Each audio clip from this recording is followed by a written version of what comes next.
Notre invité du jour est avocat au barreau de Paris depuis 2003, avocat en droit du travail et en droit pénal. Il fut membre du conseil de discipline des avocats de Paris de 2018 à 2023, ancien membre élu du conseil national des barreaux de 2015 à 2017, ancien membre du conseil de l'ordre des avocats de 2013 à 2015, auteur du livre Le procès au conseil de prud'homme paru en 2018. Il cumule près de 320 000 abonnés sur TikTok, plus de 60 000 followers sur Instagram, 30 000 abonnés sur LinkedIn. Maître Avis Bitton, bonjour. Bonjour. On est très heureux de vous recevoir aujourd'hui sur le podcast Anomia. Vous êtes l'un des avocats les plus en vue en France actuellement, notamment sur les réseaux sociaux. La première question que je vous pose, c'est celle qu'on pose à tous les avocats qui passent sur le podcast. Qui étiez-vous avant de devenir avocat ? Avant de devenir avocat, j'étais un élève en difficulté au collège. Je n'ai pas eu mon brevet des collèges. Okay. J'ai été orienté en BEP CAP de vente après le collège. Donc je suis allé dans un lycée technique et professionnel. Et puis là, j'ai eu un déclic quand même. Je me suis dit qu'il était peut-être temps que je me ressaisisse. Et les hasards de la vie ont fait qu'à la même période où je me suis ressaisi, mes camarades de classe, sans que je me présente aux élections pour être délégué de classe, m'ont élu délégué de classe parce que ils estimaient que j'étais le mieux à même de porter leur voix et de les défendre dans les conseils de classe et aussi dans les conseils de discipline. Ok, incroyable. Ok, et donc du coup, à partir de ce moment-là, vous avez eu un déclic une fois élu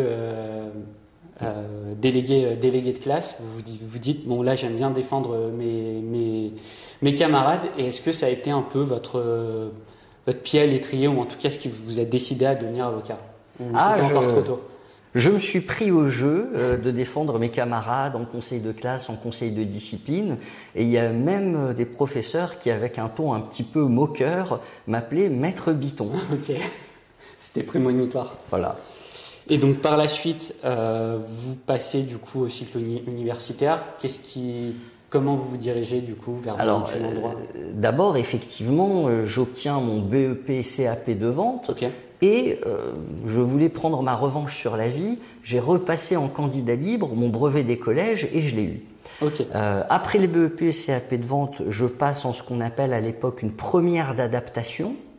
Et après cette première d'adaptation, j'arrive à aller en terminale STT. À l'époque, c'était sciences et technologies tertiaires. Pour les vieux, c'est ce qu'on appelait à l'époque le bac G, le bac poubelle, le bac commerce. Donc j'obtiens le bac STT avec mention, voilà, premier de mon lycée, etc. Et là, je décide de m'orienter vers la faculté de droit. Et à l'époque, quand je fais ce choix-là, je me souviens de la conseillère d'orientation qui me dit « Monsieur Bitton, vous ne passerez pas Noël. Vous allez vous retrouver avec les bacs scientifiques, les bacs économiques, littéraires. Vous ne passerez pas Noël. C'est statistique. » Et j'ai tellement eu peur, et à la fois j'ai tellement eu la rage qu'elle me dise ça. C'était un mélange de peur et de colère, et je pense que ce mélange est très bon dans la vie, la peur et la colère, que j'ai travaillé comme jamais en faculté de droit, et à la fin du DUG, parce qu'à l'époque c'était le DUG en 2 ans, je suis arrivé 2e de la faculté Paris 1 Panthéon-Sorbonne sur une promotion de 1200. Wow. Et à partir de là, j'ai été sélectionné pour faire un magistère. Vous savez, c'est cette formation qui prend les meilleurs de la fac. Et à peu près chaque année, je suis arrivé dans les 3 premiers du magistère, sauf, je crois, la dernière année où là, je suis arrivé 6e ou quelque chose comme ça. Donc l'envie de prouver à vous-même et aussi aux autres que vous en étiez capable, en quelque sorte? Je pense que j'ai eu ce qu'on appelle un déclic. Et c'est pour ça que je suis très critique sur ce système actuel de Parcoursup où très tôt, trop tôt, on catalogue les élèves, on les met sur des rails, on les prédestine à un avenir alors que tout peut changer. On est maître de notre destin. Tout peut changer à tout moment. Et est-ce que pour vous, du coup, vous engagez dans dans le droit, pour devenir avocat, c'était un peu une vocation pour vous. À quel moment vous avez senti vraiment ce besoin? Vous vous êtes dit, c'est vraiment le métier que je veux faire, j'ai ça en moi. Qu'est-ce qui vous a poussé vers l'avocature? Je suis convaincu que tout le monde, peut-être sans le savoir, a une vocation d'avocat. Une vocation d'avocat, c'est ressentir un sentiment d'injustice et un sentiment de révolte face à l'injustice et vouloir réparer cette injustice. C'est un sentiment universel. Tout le monde partage ce sentiment. Les magistrats, les avocats, n'importe quel citoyen, on se révolte tous face à une injustice. Après, effectivement, on choisit sa voie. Soit on se dit, bon bah, tant pis, la vie est faite d'injustice, je vais faire autre chose, je vais faire du commerce, je vais gagner de l'argent. Soit on se dit, bah non, je vais réparer cette injustice, je vais devenir magistrat, procureur ou avocat. Et c'est ce que j'ai choisi. Ok. Et du coup, par la suite, vous devenez avocat, vous prêtez serment et vous entrez dans un cabinet, Clifford Chance. Ça a duré 2 ans. Est-ce que vous pouvez nous parler de cette première expérience en cabinet? Je pense que ça a été une expérience pour moi et pour eux. Donc effectivement, après l'université de la Sorbonne, je fais un Master of Law, un LLM à la London School of Economics à l'université de Londres en droit bancaire et financier. Et je commence comme avocat collaborateur chez Clifford Chance, qui à l'époque est le plus grand cabinet d'avocats du monde, dans l'équipe financement structuré. Donc je faisais des crédits syndiqués, des titrisations, des produits dérivés. C'était passionnant, c'était très intéressant. J'ai appris beaucoup de choses, mais ça a été aussi mon baptême de droit du travail, puisque j'étais avocat salarié là-bas et que j'ai décidé à un moment donné de devenir représentant syndical. Okay. Puisque j'étais avocat salarié, je pouvais devenir représentant syndical. Et effectivement, j'ai commencé à ce moment-là à défendre les droits des avocats collaborateurs, des cadres. C'est comme ça vraiment que je suis tombé dans la défense des cadres et je n'en suis jamais sorti depuis 20 ans. Effectivement, parce que dans la foulée de cette expérience, du coup, en 2005, après 2 ans dans ce cabinet, vous revenez en France, c'est ça? Parce que vous étiez resté 2 ans à Londres? Non, c'était à Paris. C'était à Paris? Oui. D'accord. Donc, vous pouvez le dire, il n'y a pas... On comprend, mais... Oui, d'accord, oui. Donc, du coup, vous êtes à Paris et en 2005, vous décidez, du coup, d'ouvrir votre cabinet à Paris. Du coup, c'est un cabinet qui va être spécialisé, qui est toujours... Alors, je reprends parce que je ne peux pas dire ça. C'est un avocat et vous, du coup, vous êtes avocat en droit du travail, en droit pénal, et du coup, vous décidez de continuer votre route, mais du coup en indépendant, en 2005. Alors effectivement, quand j'ai pris cette décision, j'avais 29 ans, j'avais à peine fait 2 ans en cabinet d'avocat. Tout le monde me disait, mais tu es fou, tu n'as pas de fortune personnelle, tu n'as pas de clientèle ou de réseau particulier, tu n'es pas suffisamment formé, comment tu vas faire?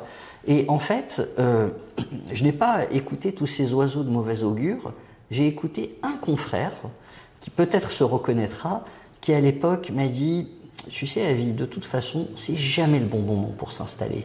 Soit on a un crédit immobilier, soit on vient d'avoir des enfants, soit on n'est pas assez formé, soit au contraire on s'est trop formé de manière spécialisée dans un domaine et on ne sait rien faire d'autre, soit on n'a pas de clients, soit on n'a pas suffisamment de réseau.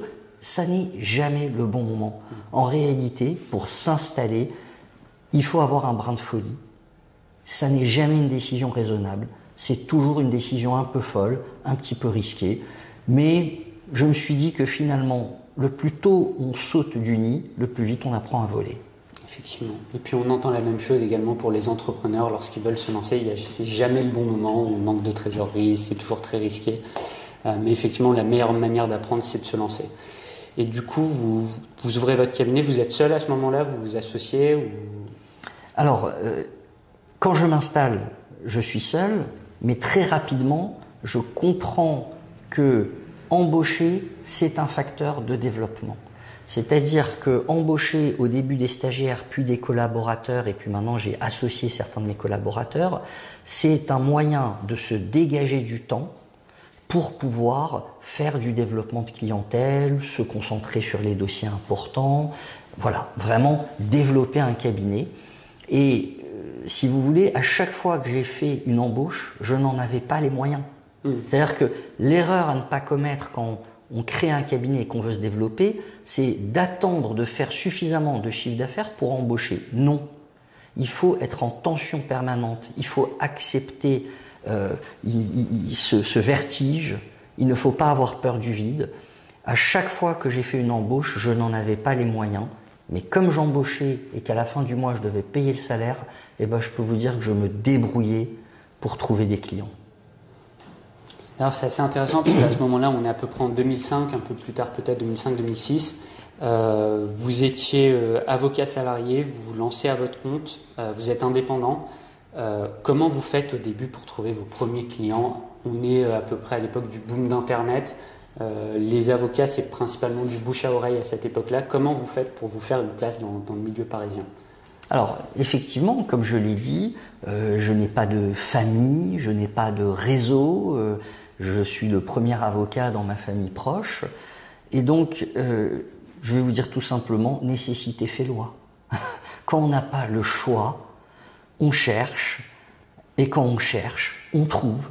Donc, effectivement, très rapidement, je suis allé sur Internet. On était au tout début de l'Internet. Beaucoup d'avocats croyaient en cette légende urbaine selon laquelle un avocat n'a pas le droit de faire de publicité. Ce qui est faux. Les avocats ont toujours eu le droit de faire de la publicité, simplement elle est réglementée. Et donc effectivement, j'ai été parmi les premiers à aller sur Internet, à toucher des clients sur Internet, et j'ai très vite compris qu'Internet était un puits sans fond en termes de clientèle, parce qu'il y a beaucoup de justiciables qui cherchent leur avocat sur Internet parce qu'ils cherchent l'anonymat. Lorsqu'une personne est convoquée par la police, elle ne va pas ébruiter cela dans son entourage. Elle va rechercher l'anonymat d'Internet pour trouver un avocat que personne ne connaît dans son entourage. Et de la même manière, lorsqu'un cadre est menacé de licenciement, il ne va pas chercher dans son entourage, il préfère effectivement la discrétion et il va aller chercher son avocat sur Internet. Et ça, est-ce que vous l'avez compris dès le début ou bien est-ce que c'est venu avec le temps? Parce qu'aujourd'hui, vous avez votre cabinet à plus de 20 ans. 2005, c'est pas du tout la même chose que 2024. Comment vous avez vu et comment vous êtes adapté du coup à toutes ces évolutions au cours de ces 20 dernières années? Écoutez, il y a une règle en matière de marketing, c'est qu'il faut tester. Il faut tout tester et ça n'est qu'une fois qu'on a testé qu'on comprend ce qui marche et ce qui ne marche pas. Donc moi, effectivement, j'ai testé Internet très rapidement. Alors que j'étais tout jeune avocat à peine installé, j'ai eu un dossier criminel à la cour d'assises et j'ai eu une négociation de départ d'une cadre supérieure dans une grande entreprise américaine. Donc là, effectivement, le test a été concluant et j'ai très vite compris qu'il fallait investir sur Internet. Ok. Et donc du coup, très rapidement, d'ailleurs je ne sais pas si c'est très rapidement, vous nous le direz, mais vous êtes reconnu comme l'avocat des cadres en droit du travail, notamment grâce aux réseaux sociaux. Est-ce que c'est une voie que vous avez décidé de poursuivre parce que c'est un segment de marché que vous avez identifié comme étant porteur, ou bien alors est-ce que c'est venu aussi de par du coup une vocation personnelle de vouloir défendre les cadres? C'était une vocation personnelle, si vous voulez. J'ai été cadre salarié dans une multinationale, j'ai eu un conflit du travail, j'ai réussi à négocier mon départ, et là, si vous voulez, ça a été mon baptême. Les meilleurs avocats en droit de la famille, c'est des avocates, souvent, qui ont divorcé. De la même manière, je pense que les avocats qui ont été cadres salariés, qui ont eu un conflit du travail, qui ont négocié leur départ, font d'excellents avocats ensuite en droit du travail. Ça a été mon cas. Donc oui, c'est aussi porté par votre vécu que vous avez décidé de poursuivre cette voie. Ok. On est en 2018. Vous rédigez un livre, Le procès au conseil de prud'homme. Pourquoi avez-vous décidé d'écrire ce livre? Alors, c'est assez drôle parce que j'ai écrit un livre sur le procès au conseil de prud'homme aux éditions LGDJ, alors qu'en réalité, la plupart de mes dossiers de cadre en droit du travail, je les négocie à l'amiable. Le procès est l'exception. Et d'ailleurs, les cadres qui viennent me voir ne veulent pas aller au procès. Ils ne veulent pas d'une procédure au prud'homme. Ce qu'ils veulent, c'est négocier vite et bien. Et c'est ce que je leur obtiens le plus souvent. Mais effectivement, parfois, l'entreprise s'entête et il faut la ramener à la raison en l'amenant devant les tribunaux. Donc effectivement, j'ai rédigé cet ouvrage sur la procédure au conseil de prud'homme.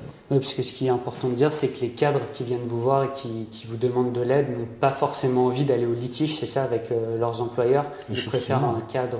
Ils préfèrent un accord discret, confidentiel, qui protège leur réputation professionnelle et qui, souvent, en pratique, nous permet de leur obtenir des indemnités plus élevées que celles qu'ils auraient obtenues au prud'homme. Peut-être, parce qu'en plus la procédure est aléatoire, on n'est jamais sûr de gagner. Est-ce que vous avez des exemples concrets de dossiers sur lesquels, qui sortent un peu de l'ordinaire, où vous avez pu aider des personnes où vous êtes particulièrement fiers, dans le cadre du droit du travail?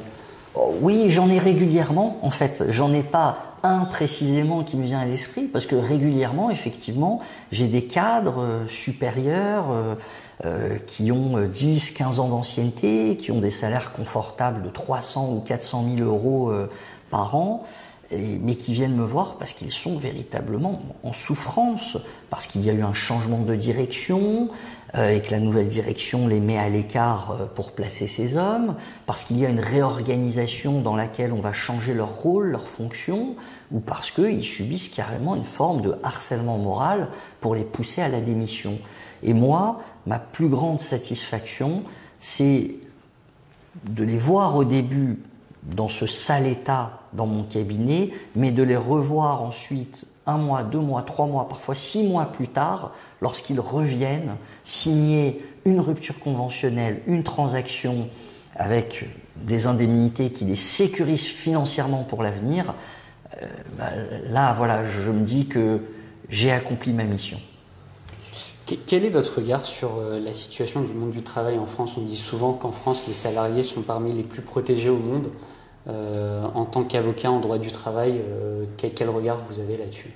Alors, j'ai peut-être le regard biaisé d'un médecin qui ne voit que des malades. Mais en tout cas, pour ce que moi j'en vois, je trouve que le monde du travail est très violent. Les salariés qui abusent du système, qui ne travaillent pas, qui touchent des allocations et des indemnités indues, pour moi c'est un mythe. Ça ne correspond pas à mon expérience depuis 20 ans. Moi, ce que je vois depuis 20 ans, c'est un management violent, brutal, basé sur des chiffres, de la rentabilité qui fait fi de l'humain et qui peut vraiment détruire des gens. Et moi, mon travail, c'est de réparer ça, c'est de réparer cette injustice. Et vous trouvez que sur vos 20 ans du coup, de pratique, vous avez remarqué que cette tendance s'accentuait du coup, vers ce management un peu toxique, ou bien alors est-ce que vous pensez qu'avec notamment le Covid, il y a eu un petit changement, notamment dans certaines entreprises, avec le télétravail, on parle de bien-être de plus en plus. C'est quelque chose que vous ressentez ou c'est un mythe ça également? Je pense que dans les entreprises comme dans les cabinets d'avocats, le Covid a tout de même un petit peu changé la donne. C'est-à-dire que aujourd'hui, les cadres ou les avocats collaborateurs recherchent une qualité de vie, un équilibre, et que notamment les avocats collaborateurs n'acceptent plus de travailler avec un statut précaire, incertain, un statut de collaboration libérale où on peut les congédier du jour au lendemain sans motif, sans entretien préalable, et le tout sans assurance chômage. Les cabinets d'avocats connaissent une situation qu'ils n'ont jamais connue. Ils n'arrivent plus à recruter des avocats collaborateurs. Les avocats quittent la profession, vont en entreprise, parce que la profession a échoué à rééquilibrer la relation de collaboration. La profession d'avocat, l'Ordre des avocats de Paris et le CNB ont échoué à mettre en place une assurance chômage pour les avocats collaborateurs. Aujourd'hui, un jeune avocat préfère aller en entreprise où il est protégé par le Code du travail, où il aura une assurance chômage en cas de licenciement, plutôt que d'aller travailler comme collaborateur libéral dans un grand cabinet d'avocats où il n'y aura aucune règle, où on pourra le congédier sans motif et où en plus il n'aura aucune sécurité financière car aucune assurance chômage. Après, c'est un monde du travail qui a notamment le monde des juridiques et des avocats, c'est un monde qui a du mal à se réformer. Il y a aussi des côtés positifs, du coup, à être à son compte, à être collaborateur. Est-ce que vous pensez que c'est un monde qui va pouvoir se réformer dans les années qui viennent, ou est-ce que vous pensez que ce statu quo va perdurer et qu'on va rester dans la situation dans laquelle on est actuellement? Écoutez, j'ai fondé le syndicat Manifeste des avocats collaborateurs, le MAC. Je l'ai fondé en 2011. Depuis maintenant plus de 13 ans, nous militons pour la mise en place d'une assurance chômage pour les avocats collaborateurs. Le système est simple, il existe ailleurs, il est faisable financièrement. Il faudrait que, au moins à Paris, l'Ordre des avocats de Paris contracte avec une compagnie d'assurance privée pour mettre en place cette assurance perte de collaboration qui couvrirait automatiquement tous les avocats collaborateurs sans qu'ils aient besoin de la souscrire. Eh bien, malheureusement, malgré nos propositions depuis plus de 10 ans, l'Ordre des avocats de Paris se refuse toujours à mettre en place cette assurance perte de collaboration. Eh bien, aujourd'hui, les cabinets d'avocats le payent. Ils n'arrivent plus à recruter de collaborateurs. Les jeunes avocats ne veulent plus de ce statut précaire.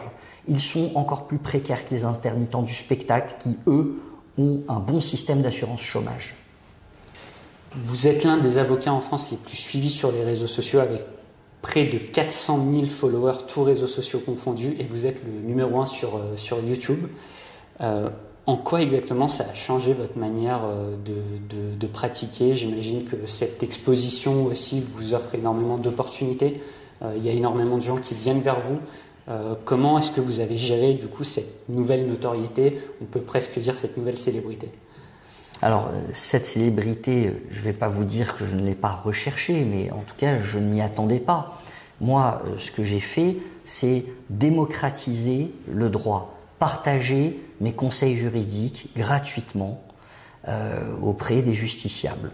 Et je pense qu'il y a une forme de reconnaissance de la part des justiciables. C'est vrai que les cadres qui viennent me voir commencent par me dire « Merci maître, merci pour tous ces conseils que vous donnez gratuitement sur Internet. Ça m'a beaucoup aidé, ça fait des mois que je vous suis et ça m'a aidé dans mon affaire et maintenant j'ai besoin de vous consulter. » De la même manière, en droit pénal, je donne beaucoup de conseils aux gens pour qu'ils puissent faire respecter leurs droits et ils en sont reconnaissants alors en me suivant et parfois en me consultant.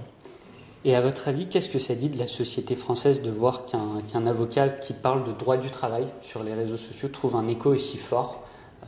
Chacune de vos vidéos fait plusieurs dizaines, voire centaines de milliers de vues sur les réseaux sociaux auprès de jeunes, de moins jeunes. Qu'est-ce que ça vous dit de la société française et du monde du travail en France? Je pense qu'il faut garder à l'esprit que la majorité de la population française est salariée. Il y a un petit peu plus de 20 millions de salariés en France. Donc le droit du travail, c'est des questions du quotidien qui intéressent tout le monde. Un cadre passe plus de temps avec son entreprise qu'avec sa famille. Alors, cette exposition, du coup, sur les réseaux sociaux, cette exposition médiatique vous permet aussi de vous faire connaître d'innombrables salariés, cadres et non-cadres. En quoi la défense des cadres est-elle spécifique par rapport à la défense de salariés dans les entreprises? Alors, cadre, c'est un statut particulier. D'abord, effectivement, il y a tout un tas de règles. Le préavis de rupture n'est pas le même, c'est 3 mois. Et puis, un cadre, normalement, même si on a perdu un petit peu ce sens-là, normalement, un cadre, ça encadre. Donc, ça a des équipes avec des subordonnés. Et ces subordonnés sont, à un moment donné, susceptibles de se plaindre de mauvais management, de souffrance au travail, voire de harcèlement. Donc, je défends beaucoup de cadres qui sont victimes de harcèlement, mais aussi des cadres qui sont accusés de harcèlement. Donc, effectivement, le statut de cadre est très spécifique, et puis je défends aussi parfois des cadres supérieurs, des cadres dirigeants, qui, en plus de leur rémunération, vont avoir des actions. Alors, ça peut être des RSU, des LTI, des BSPCE, des AGA, et il faut maîtriser, effectivement, ces questions juridiques pour pouvoir négocier correctement leur départ, pouvoir négocier les indemnités sur leur salaire, mais aussi négocier le sort de leurs actions. Et vous le faites du coup pour les cadres français, mais également étrangers qui travaillent sur le territoire français, les expatriés. Effectivement, je défends et je conseille beaucoup de cadres étrangers expatriés en France et aussi de cadres français expatriés à l'étranger. C'est effectivement des règles particulières, et puis il vaut mieux parler anglais. Donc ça tombe bien, comme j'ai étudié 1 an à Londres, je peux parler directement en anglais avec eux et aussi avec mes interlocuteurs dans l'entreprise pour négocier le départ. Mon premier conseil fondamental aux cadres qui sont en difficulté dans leur entreprise, c'est de consulter rapidement un avocat. Il ne faut pas attendre une convocation à un entretien préalable ou une mise à pied conservatoire. Il faut anticiper cela dès les premiers signaux. Il faut consulter un avocat pour commencer à préparer son dossier et, le moment venu, être en position de force pour négocier son départ. Oui, parce qu'en général, les cadres qui viennent vous voir, au moment où ils viennent vous voir, c'est souvent, alors je dirais pas que c'est déjà trop tard, mais disons que la procédure de licenciement, elle est déjà souvent avancée, ou bien alors l'entreprise a eu le temps de monter un dossier contre le cadre. Vous préconisez vraiment de venir vous consulter dès les premiers signaux. Effectivement, si le cadre attend d'être convoqué à un entretien préalable de licenciement et qu'il saisit ensuite l'avocat, malheureusement, l'avocat arrive après la guerre. Il n'a plus du tout les mêmes armes pour pouvoir négocier le départ. Pour moi, le talent d'un avocat en droit du travail qui représente des cadres, c'est de créer une situation qui amène l'entreprise à la table des négociations. S'il y a procès, c'est un échec. C'est que l'avocat n'a pas eu une stratégie suffisamment offensive, suffisamment persuasive pour que l'entreprise négocie assez rapidement. Et en général, quelles sont les demandes principales qui ressortent lorsqu'un cadre vient vous voir et vous demande de l'aide? Est-ce que c'est